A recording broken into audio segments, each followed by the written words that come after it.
So, a few of you asked me to do an off-season one of these, so I figured I would just jump on. It might not be as long as the other ones, then again, it might be just to give you an update of sort of how things are for me, plans moving forward, going into next year, in light of the kind of current situation that's going on, what we're doing with training, food, drugs and everything else like that. So it's been probably the busiest week ever with business, not in regards to new sign-ups, but in regards to seeing to current clientele and switching everybody over from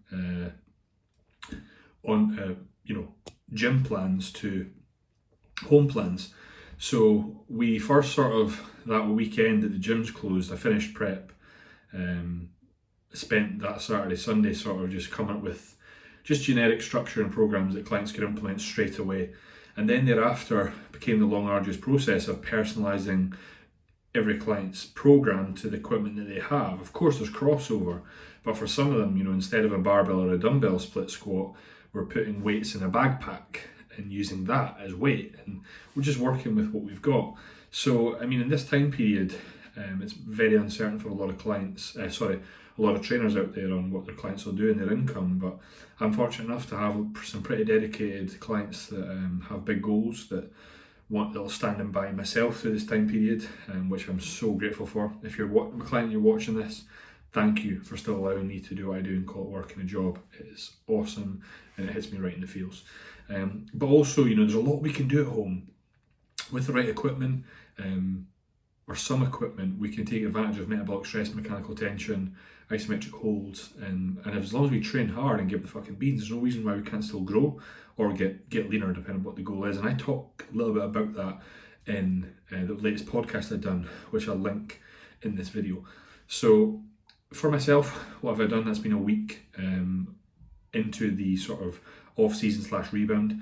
So I'll attach my latest check-in with Cal, which was yesterday morning, Saturday at like 3:50 a.m.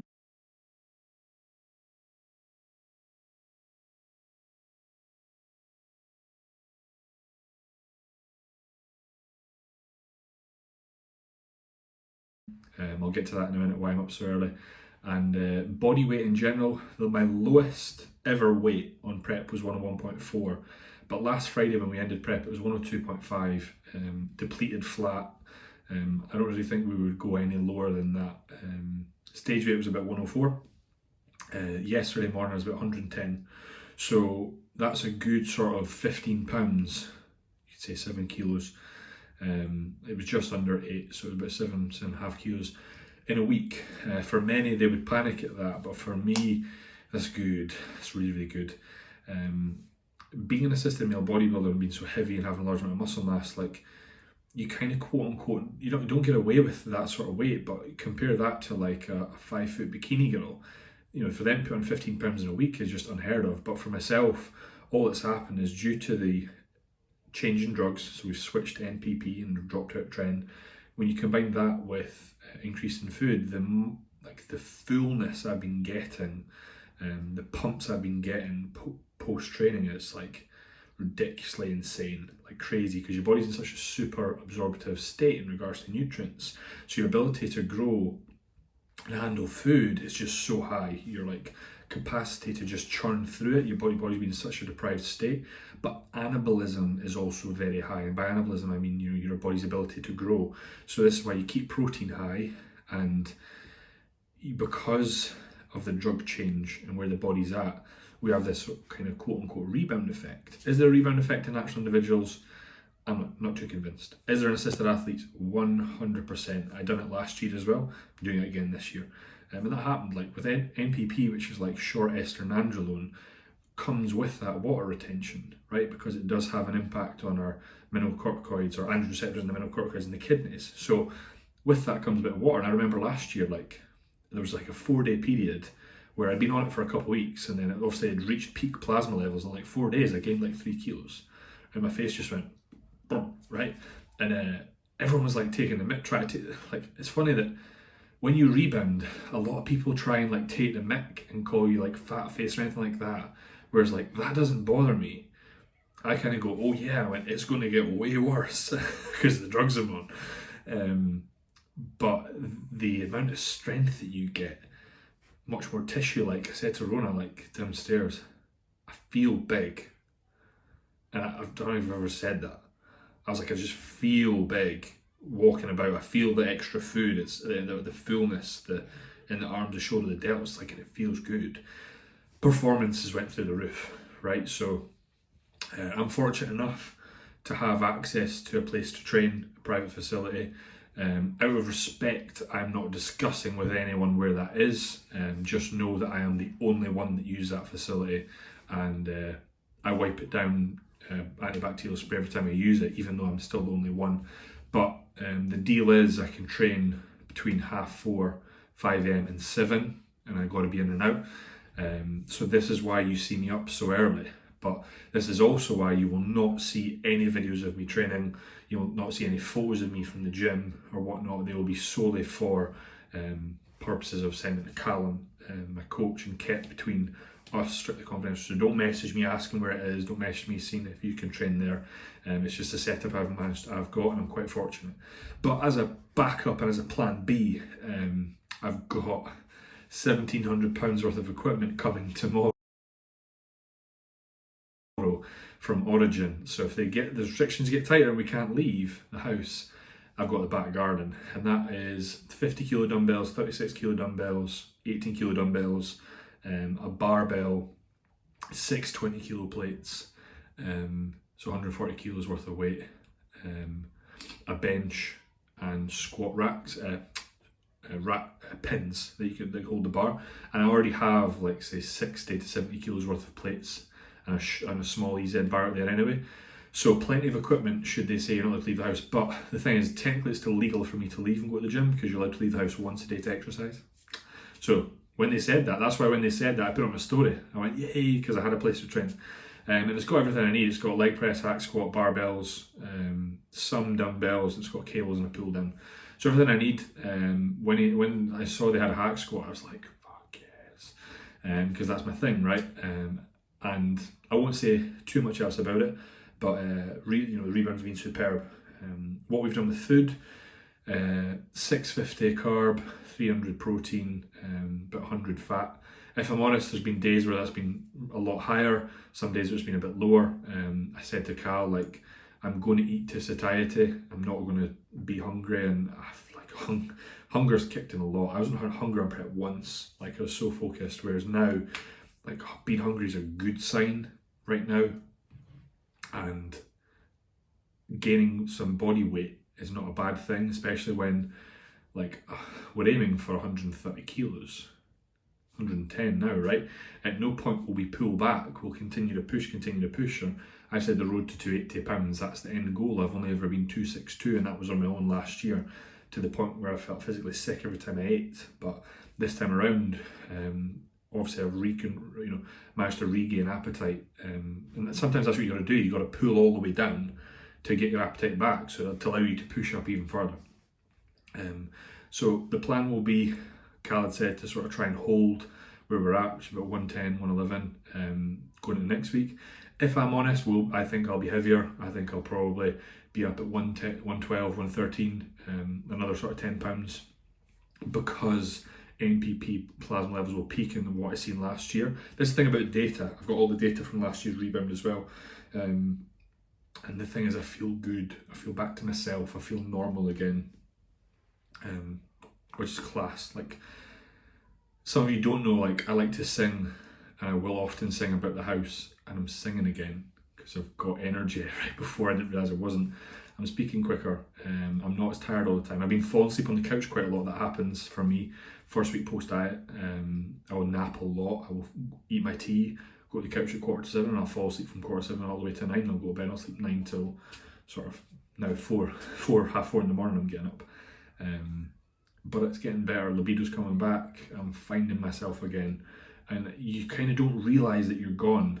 I said this to Rona, you get so wrapped up in prep and with stress being so high, and the reason you get so tired is that you chuck all this food in, right? And what offsets glucocorticoids, stress, cortisol, food, right? So you offset this food. Like we took tren out, combine that, tren obviously affects sleep. So you take tren out, sleep gets better, mitigate effects of stress, cortisol, sleep gets better. That's why you nap all the time. Your body's in this recovery stage. So sleeping better, which is good. Business wise, you're probably wondering how's that been affected. Well, I've went from maybe 70 online clients down to 62. So very, very fortunate to have clients stand by me. We are putting some plans, and I've actually had, I set a guy up yesterday. I had a consult call there, and he's coming on board. So people are coming back on. People over the scared to say the uncertainty, and people still have like some pretty big chunky goals. And we're preparing a client for a photo shoot tomorrow. Looking forward to that. And again, some girls in 2 weeks. But prep is normal for other clients that are competing in September. The hammer will be dropping for them in about 5-6 weeks time. And we're just adapting using sort of home-based equipment. With every week that goes on, I'm sure as they pick up equipment, we'll just continue to adapt their plan. Some are on upper lower splits, some are on push-pull leg splits, some are on full 5 days because they have all the equipment needed, and some are on strictly banded workouts, some are on, body weight, kettlebells, you name it. We've just come away with it, we've adapted.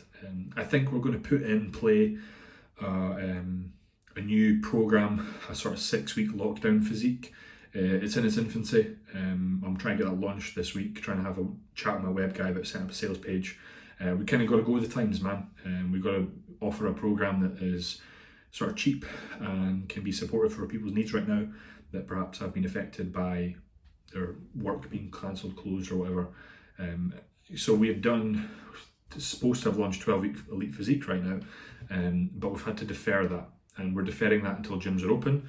But for the current moment, we still need a way to differentiate from everyone else and what they're doing, and for that, that's probably what we're going to do. So that's still in its infancy. For me this week, I've done a full week of training, obviously in the new facility, another week. Just continue to beat my numbers, continue to do what I do. And the great thing about it is that I train at 5 in the morning, I'm not used to it, but my phone doesn't go off.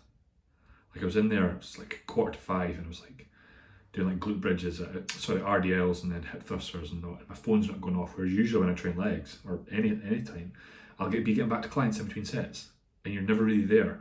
But what's been great is that I've put my phone down, put music on, and I went back to an hour and a half later, and there's no messages. And then I get home, I eat my breakfast, and then the messages come in. Then I'm sitting there all day to get back to my clients. I'm not stressed, I'm not trying to rush or anything like that. I'm more productive. I'm right now here needed to be more than anything to get back to them. And I'm not having to be like, I'll get back to you, I'll phone you in 2 hours because when you train, it's like, I'll phone you now. And I love that. And I said to my training partner Steve, and I said to also Ali, who trains with us sometimes, I will continue this.